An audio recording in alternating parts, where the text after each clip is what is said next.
personnes n'arrivent pas à dormir la nuit à cause de la paralysie du sommeil. Des personnes qui souffrent, qui hurlent. Lorsqu'il fait nuit, d'autres commencent à avoir peur. Parce qu'ils savent que la nuit, ils vont être étouffés, ils vont être coincés sur leur lit. C'est ça, on va parler et on va voir des vidéos des personnes paralysées dans leur sommeil. Et on va voir d'où viennent ces esprits-là et comment vaincre la paralysie du sommeil. Que Dieu vous bénisse. Shalom, shalom, shalom, mes bien-aimés, soyez richement bénis. Moi, c'est l'évangéliste Israël de la chaîne Église Baptiste Ciel de Gloire. Nous allons parler de la paralysie. Qu'est-ce que c'est que la paralysie du sommeil? La paralysie du sommeil, c'est le fait d'être paralysé sur son lit. C'est lorsqu'on n'arrive plus à bouger, étant sur son lit.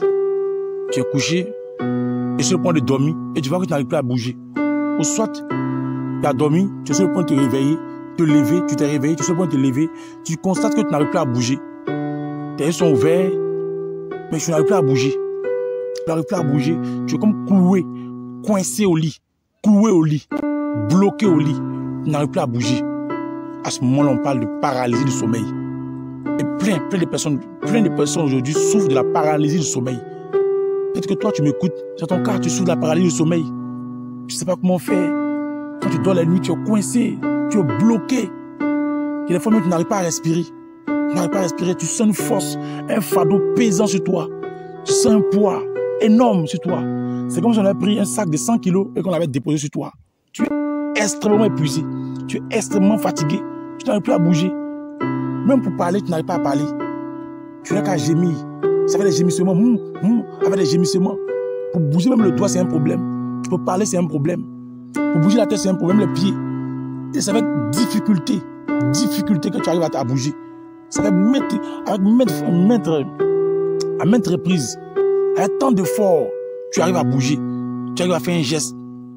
On appelle ça la paralysie du sommeil. Mais bien aimé, nous allons voir la première vidéo. Et nous allons voir qui cause la paralysie du sommeil. Qui sont ceux qui sont derrière la paralysie du sommeil. On va voir cette vidéo-là déjà. Cette personne qui est paralysée, voilà.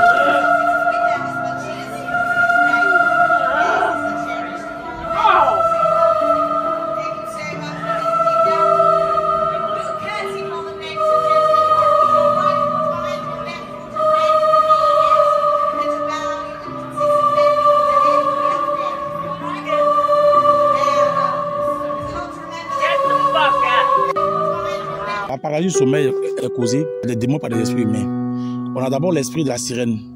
Quand une personne est possédée par l'esprit de mari ou femme de nuit, il souffre aussi de paralysie du sommeil.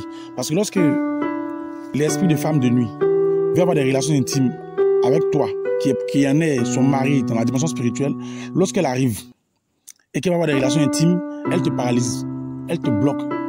Elle peut te bloquer au sol, tu n'arrives plus à bouger. Et il y a des fois même tu peux la voir. Tes yeux sont ouverts, tu peux la voir, tu n'arrives plus à bouger. Et elle vient, elle tient des relations intimes avec toi. Quand elle finit, elle part. Vous voyez, si c'est un mari de nuit, quand le mari de nuit arrive, il vient, il te maintient là, il te force. Il te maintient là de force, il te bloque, et puis il fait ce qu'il a à faire, il part. Et des fois, la paralysie du sommeil est causée par l'esprit de mort. Oui, par l'esprit de mort. Souvent, c'est l'esprit de mort qui fait ça.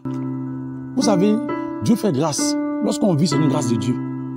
Même souvent, il y a des personnes qui ne connaissent pas Jésus-Christ, mais Dieu leur fait grâce de vivre afin qu'ils puissent venir à Jésus-Christ. Voilà pourquoi ils vivent.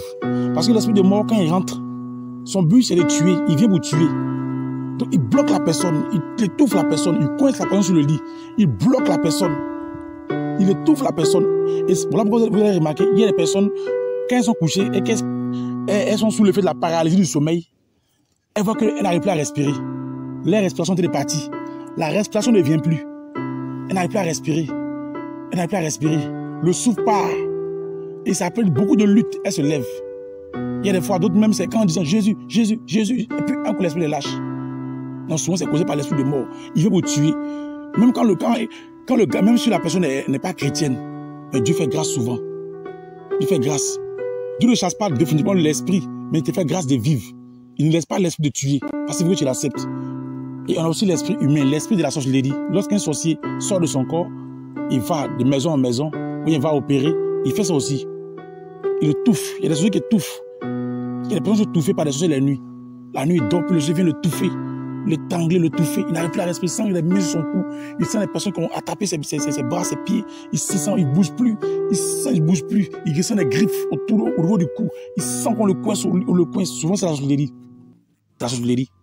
Et toutes ces personnes qui sont victimes de la paralysie du sommeil ont toujours un péché. Il y a toujours un péché qui entretient ce démon-là, qui fait que l'esprit, le diable a une porte d'entrée.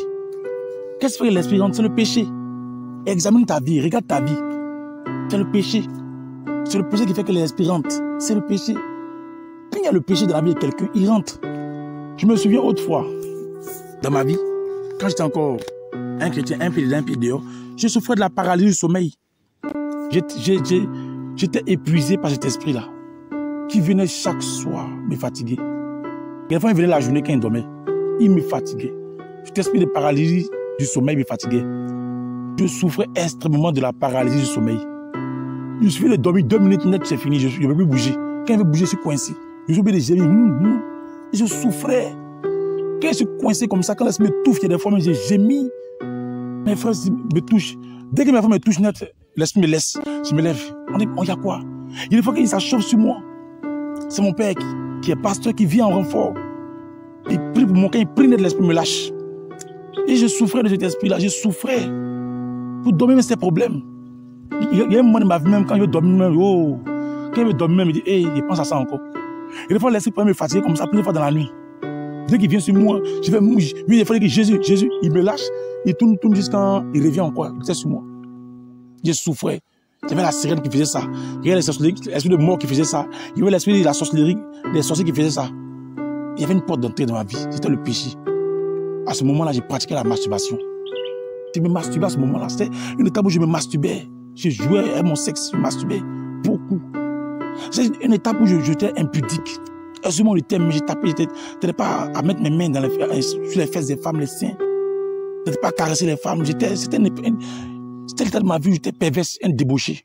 J'ai regardé des films pour adultes. Vous connaissez déjà. Et j'ai regardé ce genre de films-là. J'étais un débauché, un perverse, un impudique. J'avais des pensées un peu chroniques. J'étais un masturbateur chronique.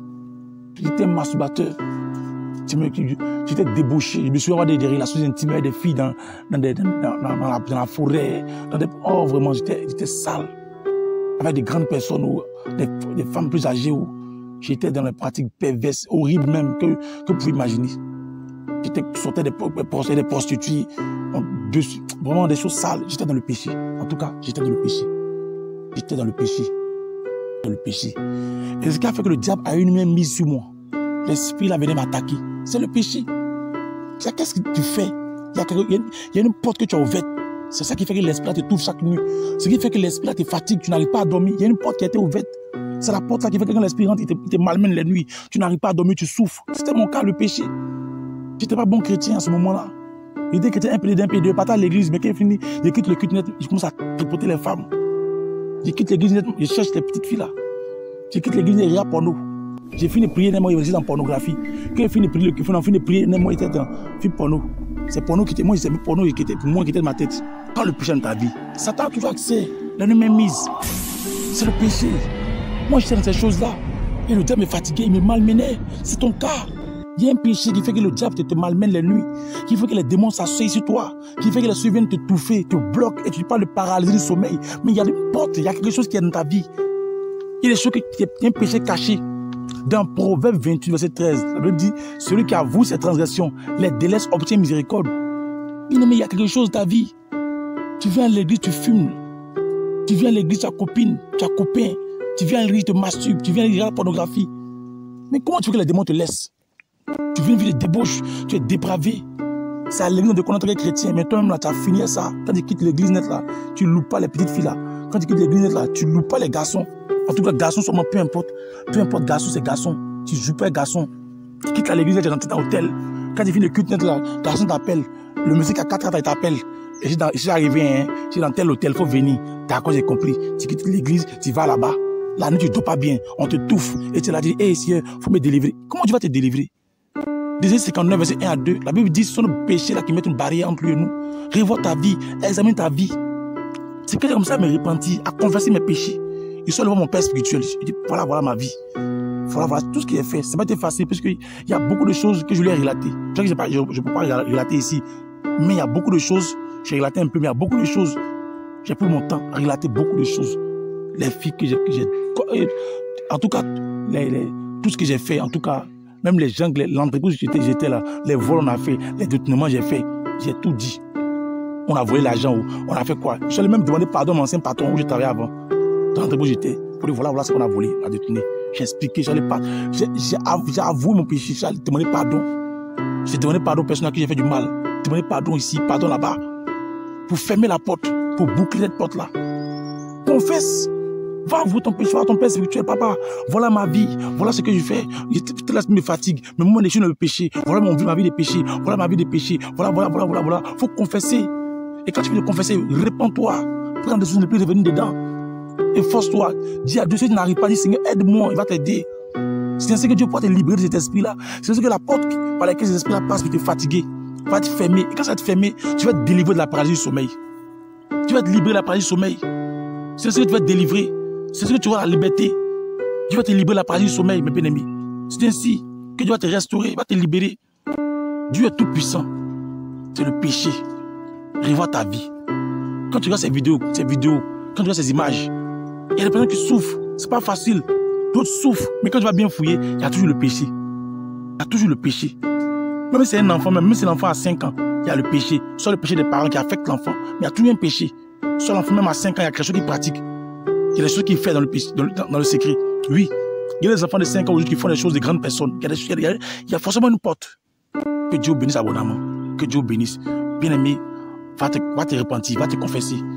Afin que Dieu ferme la porte par laquelle cet esprit-là passe et que tu te délivres totalement de cet esprit de paralysie du sommeil.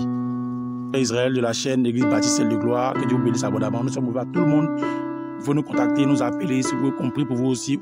Si vous voulez aussi vous confesser aussi, si vous avez des péchés qui vous fatiguent.